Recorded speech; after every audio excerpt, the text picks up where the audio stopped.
Hello friends, हमारे YouTube channel में आपका बहुत बहुत स्वागत है। मैं जतिन कुमार आज आपको ई रिक्शा चार्जर का जो है कॉन्सेप्ट बताऊंगा कि यहाँ पे एसी और डीसी सेक्शन कौन सा है, एसी को डीसी में कैसे कन्वर्ट किया जाता है, और इस चार्जर में हम आज आपको यहाँ बताने जा रहे हैं। और यहाँ पे जो मेन एसएमपीएस ट्रांसफार्मर है वो कैसे काम करता है, ये इंडक्टर कॉइल का क्या काम है, 7812 एसी का क्या काम है, रिले का क्या काम है और रिले कैसे चालू होती है, कैसे ऑन होती है, ये दो रजिस्टर का क्या काम है, ये दोनों डायोड कौन से हैं, यहाँ इस आईसी का ये आईसी क्या काम कर रहा है, ये आईसी क्या काम है, और यहाँ पे ट्रांजिस्टर लगा हुआ है BD139, इसका क्या काम है। एक ट्रांजिस्टर और यहाँ पे देखने को आएगा, ये बीच में छोटा सा लगा हुआ है ट्रांजिस्टर BD140, इसका क्या काम है। ये ट्रांजिस्टर का क्या काम है। ये छोटे से जो ड्राइवर ट्रांसफार्मर लगे हुए हैं, क्या इनका काम है। यहाँ पे ये ट्रांजिस्टर लगे हुए हैं BC337 और BC327, NPN और PNP, दो यहाँ लगे हुए हैं, दो यहाँ लगे हुए हैं। यहाँ एक AC कैपेसिटर है नॉन पोलराइज्ड। ये ऑप्टो कूलर का क्या काम है, यहाँ 4148 जेनोडाइड क्या काम कर रहे हैं, और ये कैपेसिटर का यहाँ क्यों लगाया गया। तो ये सब चीज़ें जानने के लिए सबसे पहले तो हमारे चैनल को आप लाइक कीजिए, शेयर कीजिए और ज़्यादा से ज़्यादा कमेंट कीजिए, ताकि और भी लोग जो है जो चार्जर सीखना चाहते हैं वो सीख सकें। इस वीडियो के माध्यम से हम आज आपको ये बता देंगे कि आप चार्जर को बहुत ही आसानी से सीख सकते हैं और बहुत ही सिंपल है, कोई ज़्यादा बड़ी बात नहीं है चार्जर को सीखना। मैं पहले भी बहुत बार आपको वीडियो में बता चुका हूँ कि हमारा जो चार्जर है, e rickshaw charger, SMPS charger या कोई भी एसएमपीएस, उसको सीखना बहुत आसान है। सिर्फ इसमें कुछ बेसिक कॉन्सेप्ट होते हैं जो कि आपको क्लियर करने पड़ेंगे। तो उन बेसिक कॉन्सेप्ट को क्लियर करने के लिए हम आज आपसे ये बात करेंगे कि सबसे पहले हम यहाँ पे बताएंगे, यहाँ पे हमारा EMI सेक्शन है। ये आप देखेंगे, मैं आपको थोड़ा सिंपल देसी सी भाषा में समझाऊंगा कि आपको समझ आ जाए। ज़्यादा भी हम बढ़ चढ़ के नहीं बताएंगे, सिंपल बताएंगे कि आपको समझ आ जाए। देखिए यहाँ पे NTC लगी हुई है और फिलहाल यहाँ पे ये आपको दिख रहा है, ये जो हीट सिंक है, ये यहाँ पे ब्रिज रेक्टिफायर लगा हुआ है, ब्रिज रेक्टिफायर डायोड। अगर आप नए हैं इसमें तो आपको पता नहीं चलेगा, तो आप यहाँ पे कॉल करके हमारे इंस्टीट्यूट में यहाँ पे पता कर सकते हैं। फ्री डेमो क्लासेस हमारे यहाँ अवेलेबल है, तो फ्री डेमो क्लासेस आके यहाँ ले सकते हैं। यदि आपको चार्जर सीखना है, e rickshaw charger, controller, motor winding और ई रिक्शा की वायरिंग सीखनी है, तो आप यहाँ पे आप कंफर्म कर सकते हैं। यहाँ आके आप विज़िट कीजिए, हमारे कॉल करने से भी इतना फ़ायदा नहीं होगा। अगर यहाँ आप विज़िट करते हैं, विज़िट करके आप डायरेक्टली मुझे मिलिए यहाँ पे आके। तो यदि आपको यहाँ डेमो लेने के बाद अच्छा लगे तो फिर ही आप एडमिशन लीजिए। आपको बिल्कुल क्लियर तरीके से मैं यहाँ पे प्रैक्टिकल बताऊँगा, जैसा कि मैं आपको बता रहा हूँ, समझा रहा हूँ। तो वैसे ही आपको जो क्लास में है बिल्कुल प्रैक्टिकल एक एक चीज़ आपको क्लियर करूँगा कि आप जब दुकान में रिपेयर करेंगे, यहाँ मैं थ्योरी भी आपको बताऊँगा, लेकिन हम आपको प्रैक्टिकल तरीके से ये बताएंगे कि जब दुकान में चार्जर रिपेयर करेंगे तो रिपेयर के दौरान यहाँ पे क्या क्या फॉल्ट आने वाला है, यहाँ क्या क्या कंपोनेंट ख़राब होने वाले हैं, वही चीज़ मैं आपको ज़्यादा ज़ोर दूंगा। क्योंकि लिखने या पढ़ने से ज़्यादा काम नहीं आता है। दुकान में जब आपका काम आएगा तो कस्टमर आपको ये बताएगा, पूछेगा कि हाँ भी भाई कितना खर्चा आएगा, तो उसके हिसाब से आपको यहाँ पे मैं ये बताऊंगा कि कब क्या कौन सी चीज़ लगी होती है, क्या क्या इस पर खराबी आती है। सबसे पहले मैं आपको बता दूँ, यहाँ EMI सेक्शन जो है, EMI, तो इसको हम पूरे सेक्शन को यहाँ तक बोलते हैं AC to DC converter. Bridge rectifier जो क्या करता है, AC को DC में कन्वर्ट करेगा, 220 वोल्ट AC को DC में कन्वर्ट करेगा। उसके बाद यहाँ पे DC कैपेसिटर लगाए गए हैं, फिल्टर कैपेसिटर, जो कि 250 वोल्ट का होता है। यहाँ लिखा हुआ है, इसकी वैल्यू भी लिखी हुई है, देखिए 1200 माइक्रोफेरेड और 250 वोल्ट, ये दो लगे हुए हैं। तो दोनों मिला के सीरीज में लगे हुए हैं तो 500 वोल्ट। तो यहाँ कम से कम 300 वोल्ट मिल जाते हैं ब्रिज रेक्टिफायर पे DC, जिसके द्वारा हम चार्जर को चलाएंगे। हमारा क्या होता है कि ये चार्जर को, इस ट्रांसफार्मर को स्विचिंग करवाने के लिए मोस्फेट लगे होते हैं यहाँ पे हीट सिंक के साथ। तो उस MOSFET को स्विचिंग करने के लिए कम से कम हमें 300 वोल्ट की स्विचिंग जो है वो करवाई जाती है। 300 वोल्ट चाहिए होते हैं MOSFET को। तो जब MOSFET को 300 वोल्ट चाहिए होते हैं तो हमारा ये यहाँ से जो यहाँ तक का सेक्शन होता है, मैं आपको पीछे से भी दिखा देता हूँ। यह देखिए यहाँ पे बॉर्डर लाइन खींची हुई है। तो हमारा ये जो सेक्शन होता है, तो जितने भी आपके SMPS है वो सबके सब सेम ही होते हैं, चाहे किसी भी SMPS को आप ले लीजिए। आजकल जितने भी इलेक्ट्रॉनिक्स डिवाइस हैं सब में SMPS के द्वारा ही इन्वर्टर सेक्शन बनाया गया है, तो उसको चालू किया जाता है। तो सभी के सभी दुनिया भर के जो PCB हैं उनको इन्वर्टर सेक्शन को चालू करने के लिए कम से कम 300 वोल्ट DC चाहिए। तो AC 220 वोल्ट को कन्वर्ट किया जाता है ब्रिज के द्वारा और DC बनाई जाती है, और DC को बढ़ाने के लिए, बूस्ट करने के लिए कैपेसिटर लगाए जाते हैं।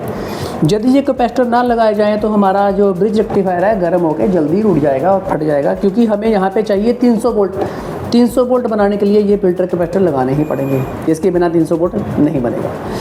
तो हमारा 95% जो फॉल्ट आता है यहाँ पे ये VDR लगा रहता है, ये उड़ जाता है 300 वोल्ट आने पे। ये हमारा NTC ख़राब हो जाएगा, एम्पेयर ना आने के केस में ये लाल रंग का कैपेसिटर ख़राब हो जाएगा। यहाँ ये कैपेसिटर आपको पूले मिलेंगे, यहाँ फटे मिलेंगे, यहाँ ये कैपेसिटर आपके वीक हो जाएंगे। इसको चेंज करके आपको चार्जर को ओके कर देना होगा। तो यहीं पे फॉल्ट आता है। यहाँ हमारे MOSFET, यहाँ पे मैं दिखाता हूँ, यहाँ MOSFET लगे रहते हैं दो, 50 एंड 60 या 47 एंड 60, 48 एंड 60, ये दोनों उड़ जाते हैं। बाकी इधर बहुत कम फॉल्ट पड़ता है DC सेक्शन में। यहाँ पे 78 12 11 से 11 ख़राब हो जाएगा, या 35 25 IC ख़राब हो जाएगा। आपको इसको 12 वोल्ट चेक करना होगा। अगर 12 वोल्ट आ रहा है तो ठीक है, नहीं तो आप 12 वोल्ट अगर ड्रॉप हो रहा है तो 35 25 IC ख़राब है। यहाँ 12 वोल्ट का जीनो डायोड ख़राब है। यहाँ पर आप देख सकते हैं 10 वोल्ट और 12 वोल्ट का जीनो डायोड लगा होता है। तो मैं आपको अभी शॉर्टकट में समझा रहा हूँ, शायद हो सकता है आपको समझ में आए या ना आए, लेकिन जो पुराने भाई हैं जो चार्जर कर रहे हैं एक्सियम चार्जर, उनको वीडियो देखते ही पता चल जाएगा कि मैं क्या बता रहा हूँ। लेकिन जो नए भाई हैं उनको अभी कंपोनेंट की नॉलेज नहीं है, तो इसलिए उनको अगर सीखना है तो अगर आप मेरी वीडियो देख रहे हैं तो आप यहाँ पे आके मेरे पास फ्री डेमो क्लासेस ले सकते हैं।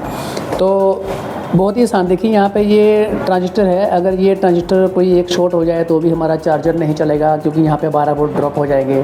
तो आपको 10 वोल्ट चेक करने हैं। यहाँ पे ये 10 वोल्ट मेन IC के यहाँ पे 78 L05 7805 लगा हुआ है। यहाँ आएंगे तो 5 वोल्ट चेक करना होगा। यहाँ 3.3 वोल्ट आई सही लगा हुआ है, 3.3 वोल्ट चेक करना होगा। ये अगर ओके है, यहाँ 12 वोल्ट ओके है, तभी आपका चार्जर जो है वो चलेगा।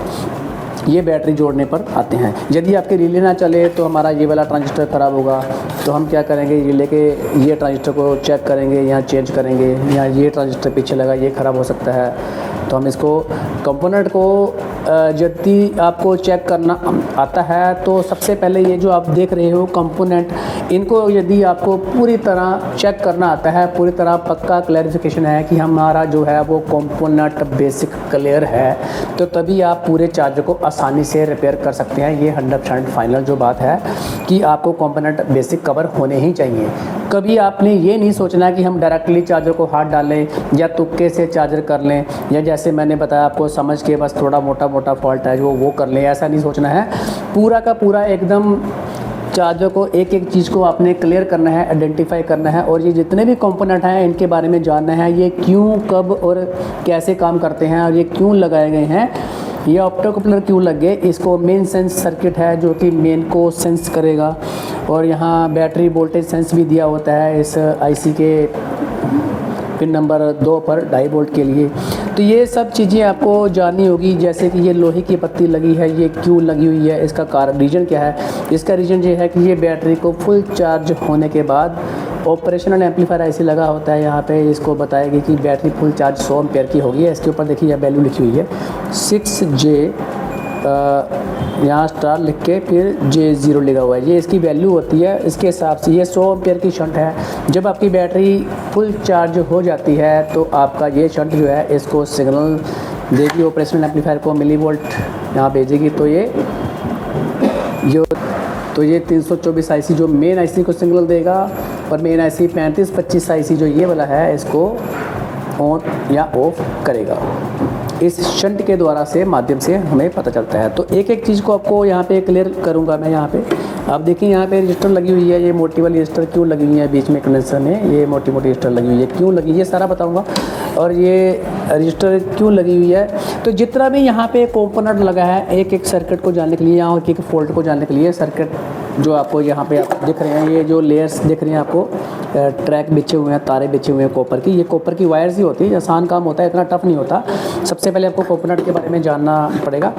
तो ये सारे चार्जर की या कोई भी चार्जर, उसके बारे में आपको जानकारी लेने के लिए, चार्जर सीखने के लिए आपको यहाँ मेरे पास आना पड़ेगा, कोर्स ज्वाइन करना पड़ेगा, क्योंकि बिना कोर्स ज्वाइन किए आपको पता नहीं चलेगा।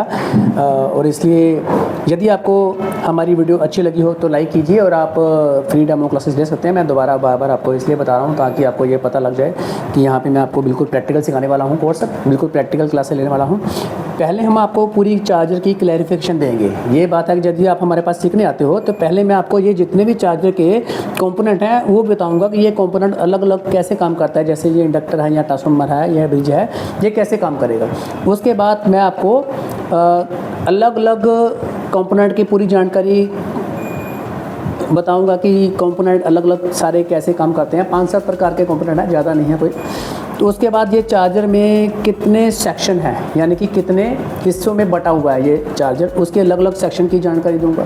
फिर उसके बाद जो है ट्रेसिंग जो है, ये चीज़ें लेयर्स हैं, इसकी ट्रेसिंग सिखाऊंगा। फिर उसके बाद उसके फॉल्ट फाइंडिंग, या क्या फॉल्ट पड़ते हैं, क्या ऑन बोर्ड पे बैटरी लगाने पे क्या चेक करना है, कैसे चार्जर को चेक करना है, कैसे फॉल्ट आ गया था, कैसे रिपेयर करना है, क्या ख़राब हो गया। ये सब चीज़ें क्लैरिफिकेशन होने के बाद आप आराम से चार्जर को रिपेयर कर लीजिएगा। तो कोई दिक्कत वाली बात नहीं है, बहुत ही आसान चार्जर है। तो यदि आपको कुछ और जानना है चार्जर के बारे में तो आप कमेंट बॉक्स में लिख के भेज सकते हैं कि कभी आपको कोई इसमें प्रॉब्लम आ रही है अर्जुन चार्जर या किसी और चार्जर में। हम आपको पूरी कोशिश करेंगे वीडियो बना के आपको बहुत बढ़िया तरीके से प्रैक्टिकल तरीके से समझाएंगे, तो आप बिल्कुल समझ जाएंगे। घर बैठे भी आप अगर ऑनलाइन कोर्स ज्वाइन करते हो तो घर बैठे भी सीख सकते हैं। यदि आपको लगता है ऑफलाइन करना है तो आप यहाँ भी आ सकते हैं। तो आज की वीडियो हम यहीं समाप्त करते हैं। ओके, थैंक यू, धन्यवाद।